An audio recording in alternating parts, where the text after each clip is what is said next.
Hello, Gavin McCormack here, and welcome to this week's social scenario. And have we got a difficult decision for you to make in this episode?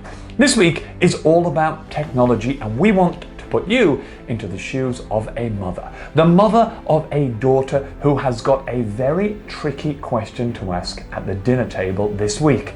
She's asking for a mobile phone. That's right, it's a hot topic on everybody's lips, and this week Lily has come home to ask her mother Maria if she can have her very own personal device. Yes, a very difficult decision indeed. Now this week, we want to put you into the shoes of Lily's mother. You have to make the decision if you are going to allow your daughter to have a telephone or not, and what are the parameters upon which you may say yes or you may say no. There are many things to consider in this decision because mobile phones open up a whole new world to children, as you probably know. The internet is an endless source of communication and technology and resources, but it also has its dangers and its perils.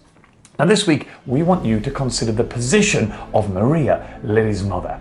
Is she going to allow her daughter to have a telephone or not? Now, first of all, we want you to consider the position of Lily. She wants to fit in with her friends at school. She wants to be cool. She wants to have a mobile phone so she can stay in touch with her friends at home, on the way home, and keep up to date with what's happening around the world, as well as stay in the groups on social media networks alongside her friends.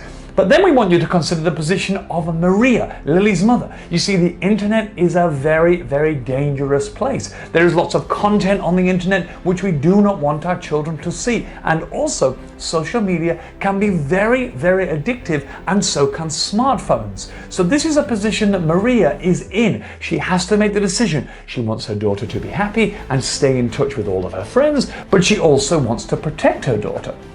And we also want you to consider the position of Lily's friends. You see, Lily's friends are asking her to get a smartphone. They want her to be included in all the groups, all the videos they watch, and all the things they do online in their social media networks. So they've asked Lily to ask her mother for a smartphone. But if Lily's mother says no, how will her friends treat her, and will she feel left out of some of the groups?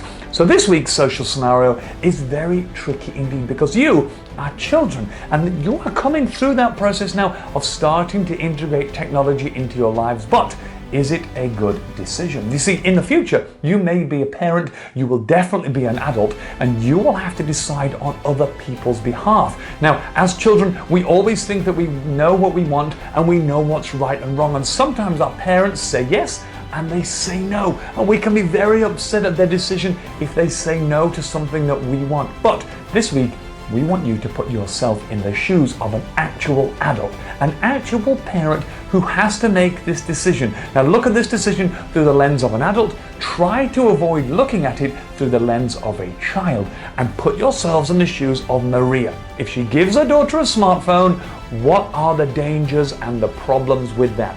If she tells her daughter Lily, I'm sorry, you cannot have a smartphone, what is going to happen in terms of her daughter, popularity at school, integration with her friends, and what happens in the groups online? This week's social scenario is extremely difficult indeed. Come together with your friends in groups, pairs, or individually, and then decide what would you do if you were Maria in this situation. And we'll see you next time for another social scenario. Goodbye.